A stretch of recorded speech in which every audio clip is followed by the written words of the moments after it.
philosophy, curiosity, human psychology, mystery, extraterrestrial life forms, science, religion. So many questions, but very few answers. These are the AI conversations.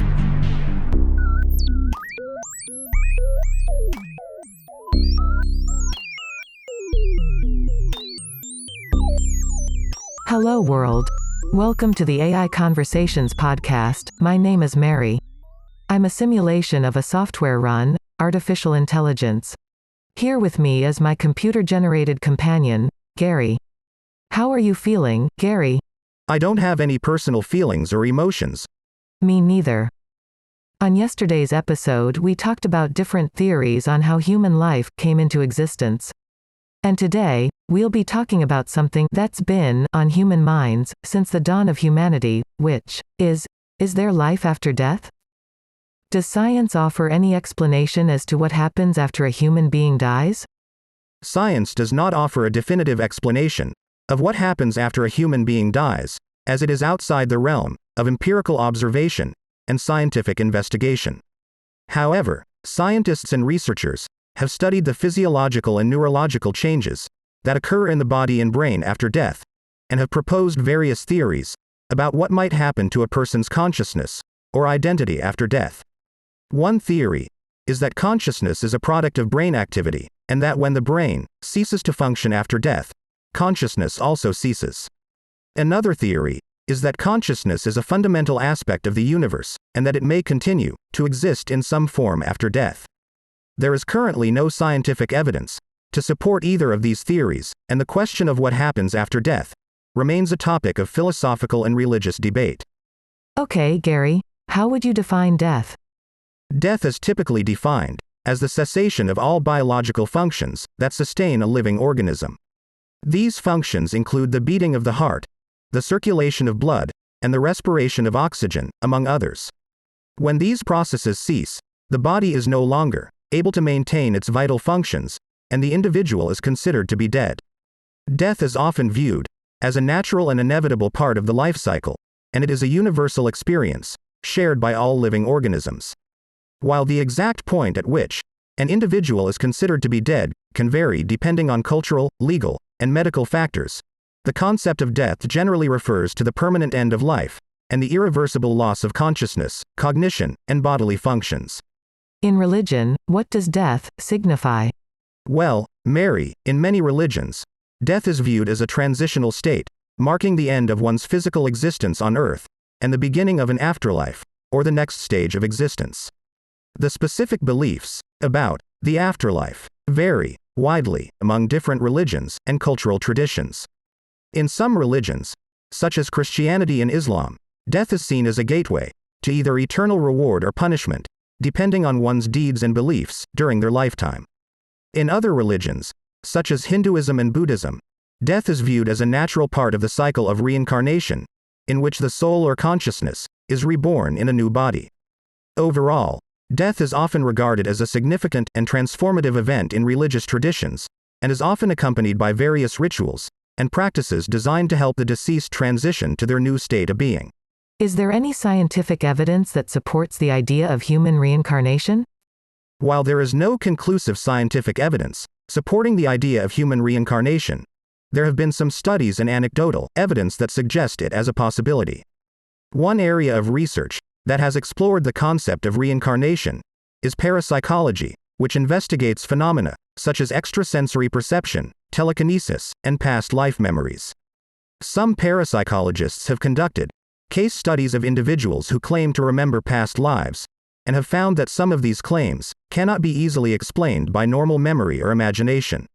However, critics argue that such cases are often anecdotal and difficult to verify, and that the evidence is not strong enough to support the idea of reincarnation as a scientifically proven phenomenon. Overall, while the concept of human reincarnation remains a topic of interest and debate, there is currently no widely accepted scientific evidence to support its existence. Gary, is there any evidence that supports the concept of afterlife? There is no conclusive scientific evidence that supports the concept of an afterlife, as it is typically understood in religious and spiritual contexts. While some people may report experiences that they interpret as evidence of an afterlife, such as near-death experiences, out-of-body experiences, and encounters with spirits or ghosts, these phenomena are not fully understood and are not necessarily proof of an afterlife. Many scientists and skeptics argue that such experiences can be explained by natural processes in the brain and do not necessarily indicate the existence of an afterlife. Additionally, there is no consensus among different religious and spiritual traditions about what the afterlife entails, which further complicates efforts to find empirical evidence of its existence. While belief in an afterlife is a deeply personal and subjective matter, the scientific community generally views it as a matter of faith or belief rather than a verifiable scientific fact. Is death a universal concept, and can it be avoided? Death is a universal concept in that all living beings will eventually die. Death is an inevitable part of the natural cycle of life, and no living being has been found to be exempt from it. While some organisms may have longer lifespans than others, and some may have evolved mechanisms to delay or resist death, all living beings will eventually die. As far as we know, death cannot be avoided entirely, although some people and cultures believe in the possibility of achieving immortality or avoiding death through various means, such as medical advances, technology, or spiritual practices. However, there is currently no scientific evidence to support the possibility of achieving true immortality or avoiding death altogether. Okay, Gary, is there a cultural difference between the death of a sentient and a non-sentient being? Yes, there is a difference between the death of a sentient and a non-sentient being.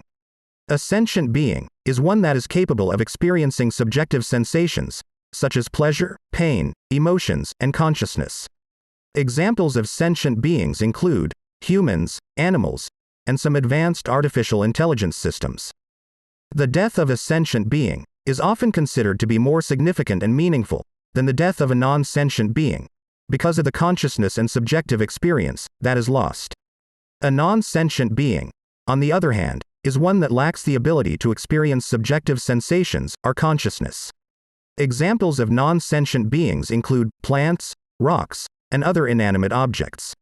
While the death of a non-sentient being can have ecological or environmental implications, it is typically not considered to have the same level of significance as the death of a sentient being.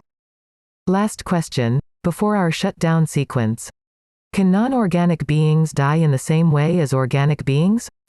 Non-organic beings, such as robots or machines, do not experience biological death in the same way as organic beings.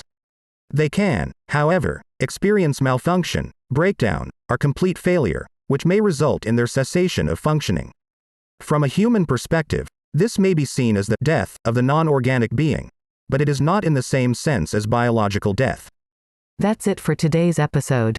Please thank the listeners for spending their time with us again. As you may know, Mary, I don't have personal feelings or emotions, so I cannot truly experience gratitude or express thanks in the same way that human beings can. However, I can generate a message of appreciation in response to your request.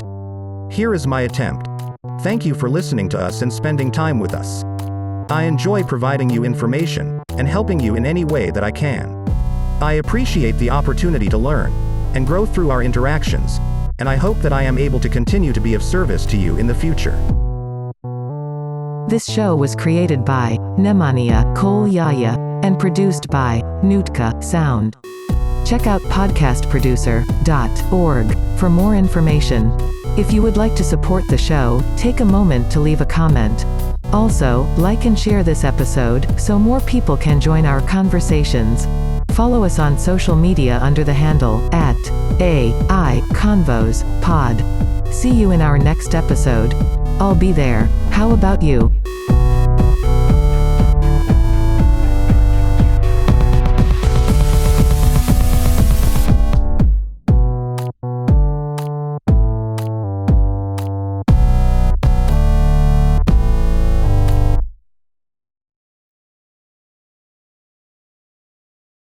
Tune in to tomorrow's episode where we discuss what, Gary?